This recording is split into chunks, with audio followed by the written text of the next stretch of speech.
What's going on, guys? My name is Quartrail Tucker, and right now I'm here at the Battleship, Iowa.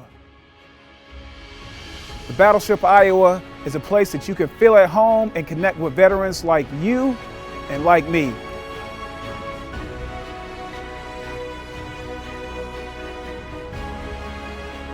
Come check my story out here at the Battleship, Iowa, right here in San Pedro, California. Peace.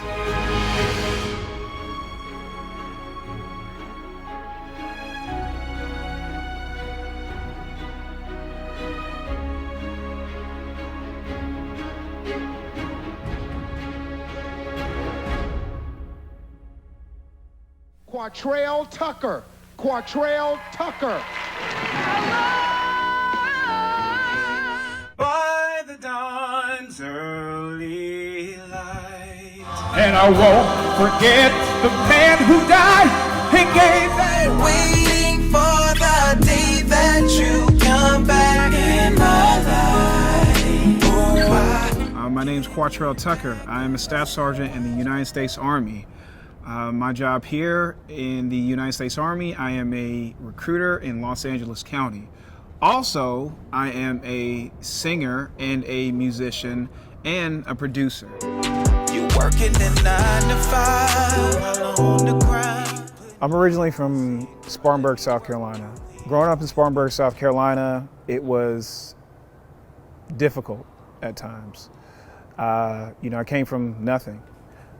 Single parent household. I had 2 brothers, one older, one younger. But we all sang to through the pain, through the hurt. And I say single parent because my father, he was an addict. We were actually raised in the church, so gospel was a family traditional thing in our household. The neighborhood, I grew up in the hood. I grew up in the ghetto. And of course, everyone's hood is different. But of course, down the street you had the drug dealers, and around the corner, you had the prison system. So dealing with that, it pretty much forced me and my brothers, as well as my mother, to want to get out. That was really the main goal. One thing that I remember that really taught me how to really go out there and get it was really my mother. So my mother at the time was working at a gas station by the name of D-Trax. We had a talent show at Dawkins Middle School, and they were like, "Hey, you should sign up." So I did it, and I ended up winning first place. They wrote up an article on me as a kid. And, I sang Who's Loving You by Michael Jackson, and the producers of the show, they loved it. I made it to the final rounds. Next thing you know, I was meeting Steve Harvey. Let's bring out our first contestant. That would be Quartrail Tucker. Quartrail Tucker. So next thing you know, I'm here rubbing the log, or the legendary log from the Apollo. And I'm like, wow, this is like a dream come true. Here I am at the Apollo, standing next to Steve Harvey. So it's my time to shine. So I'm like, all right, let's do it. Sing Who's Loving You by Michael Jackson. Oh, you the man. Y'all, come on, show your love for Quartrail Tucker.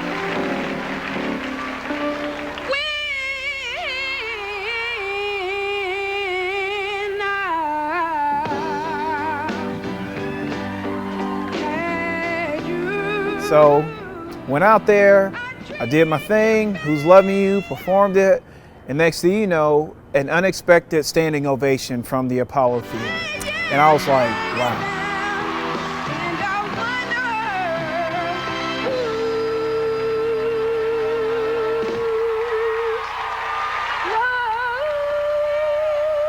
Anyway, when it aired, I had pretty much like the majority of Spartanburg rooting for me, from the churches, from the drug dealers to the killers. They were all like, "Wow, we want this kid to really win." Come to find out, I won.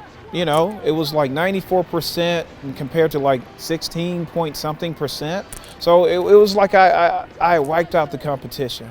The producers of the show, they were like, "Hey, even though you won the competition, we're not going to send you to the final round of the Apollo. Instead, we're going to give you a consolation prize, and we're actually going to go with your competition because we want more ratings. You know, she's from Hawaii, so we want a bigger ratings. Like I was crushed. I did the work, I followed the steps, and they still didn't grant me the actual prize. So that's when I realized, like, hey, you know, if you really want this, you have to keep going. You got to keep going. Say, can you see by the dawn's early? I know I want more out of my music career. I want to travel. So I went to the Army. And that was the best decision that I ever made. And that was in 2012. And if it wasn't for the military or the Army, I don't know where I would be. And this was after months of just staying in my car. You know, a lot of people are like, why the Army? Why this? Why that? Well, I did it because it was in me. It was something that I wanted to do. I was able to finish my degree. I was able to continue my music. I was able to buy my own equipment, you know, and make great connections, great family, great friends. It just opened my mind to new worlds, unimaginable. So in the Army, right, you do these things called boards. They're promotional boards. And this was actually in Afghanistan. A part of the board is you answer all these challenging Army questions, and also you sing. You sing the Army song, and you sing whatever they tell you to sing. They were like, hey, all right, Specialist Tucker, can you sing the Army song? And I was like, absolutely. The Army song! We march along, we sing our song, we're the army of the free. Count the brave, count the true, who have fought to victory. We're the army and proud of our name. We're the army and proudly proclaim. First to fight for the right. And so when I did that, they were like, oh man, he's promoted. Get him out of here. He's doing the national anthem for our division. Get him out of here. So I was like, okay. I was like, okay. Afghanistan. I've been getting to the paper. I've been getting to the paper. I've been getting. You know, just that year, just that whole deployment was amazing. You know, I actually shook Obama's hand.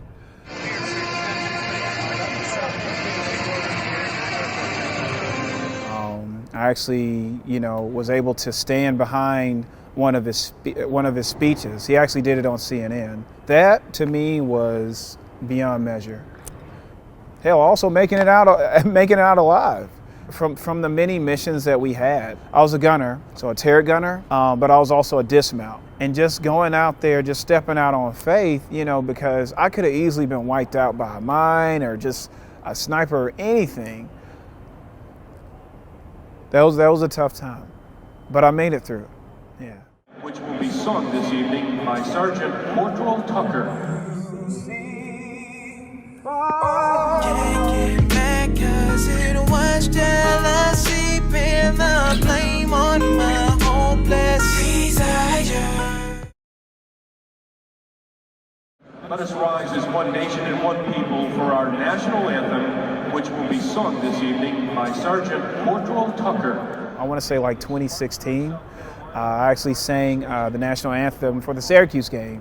I saw a lot of other people singing the national anthem, but the thing was they were singing it all like, you know, doing all the craziness and the riffs. I'm like, no, you know, the national anthem is supposed to be sang with purpose. It's supposed to be sang with passion and power.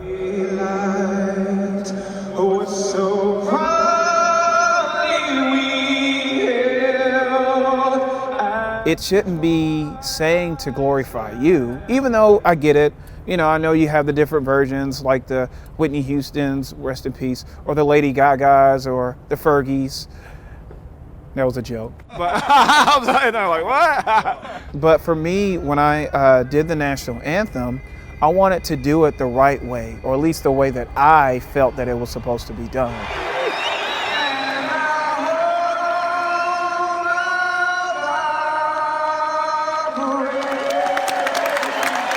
I felt that I lived it. From being deployed to being in tough situations, people to feel that emotion, the hurt, the joy, the pain, the laughter, the cries through song.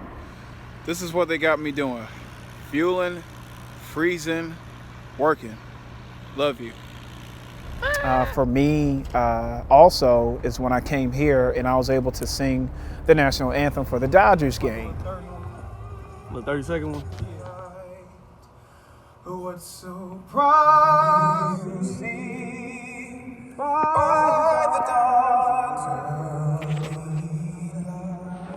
I was always a big, huge Dodgers fan, so yeah, go Dodgers. So the fact that I was able to do that and or blessed with that opportunity, you know, I all right, 2-2. I was all right. But I would say my most memorable moment was singing for the Veterans Day LA. And I won't forget the man who died. He gave that right to me, and we gladly. It's about the education of what Veterans Day really is about. It's about the sacrifice. It's about being a leader in the community. It's about being an example for the youth, for those who maybe didn't have an example of leadership like myself growing up. I think one of the lyrics was, from a car across the lands of Texas, from the hills of Tennessee. You know, so it's just like, I get it. I've seen it. Now, obviously, you know, I'm from the Jim Crow South. That song is really frowned on upon a lot of people because of, unfortunately, the guy's reputation. Being able to translate that song and that message into a different light was, I would say, more precious or more memorable than me doing the national anthems. To me, this is still a great country, you know, from the Revolutionary War to the World War I, World War II. We're blessed. You know, God has truly blessed the USA. And I can say that because I've seen other third world countries, from Afghanistan to Iraq to seeing just desolate parts of South Korea. God has truly blessed the USA, the land of opportunity, the land to where, you know, no matter what race, color, creed, whatever you believe in, you're still blessed to be in this great country. Do what you wanna do, I wanna get next to you again. My music has been in the best place that it's ever been, you know, from my music on iTunes to my music on the Spotify's to me doing, I just shot a music video for another single that I'm doing, but I'm still promoting my current single, Sunday Blues, which is also on iTunes. It feels like I'm chasing this situation, running rampant through my mind. Oh, I sit back, reaching forward, waiting for the day that you come back in my life. Oh, I can't get Back 'cause it was jealousy, pin the blame on my hopeless desire. Sunday blues,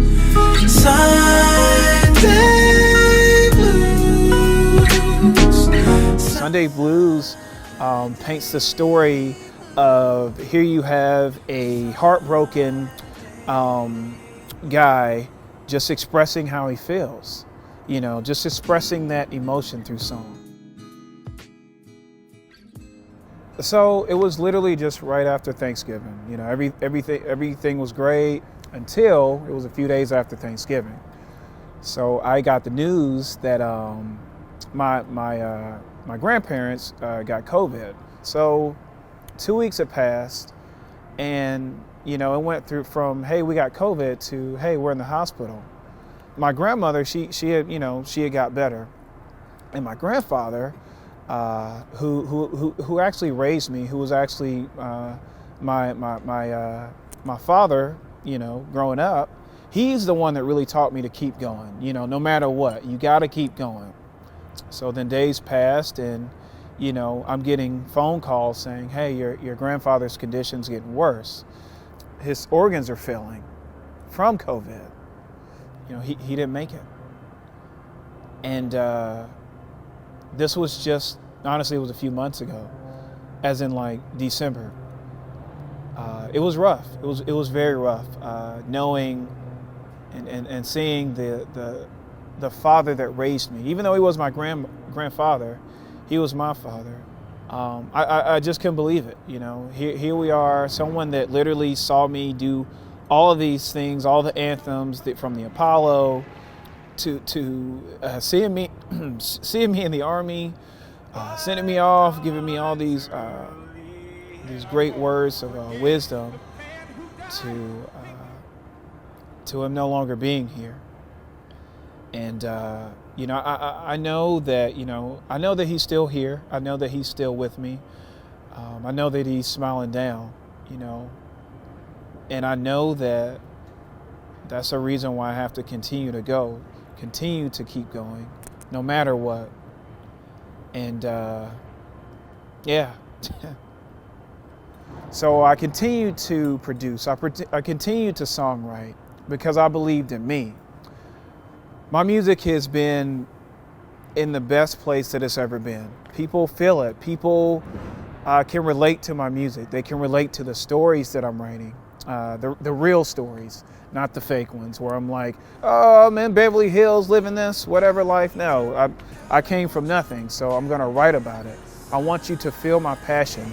I want you to feel my heartbreak. I want you to know my testimony through my music.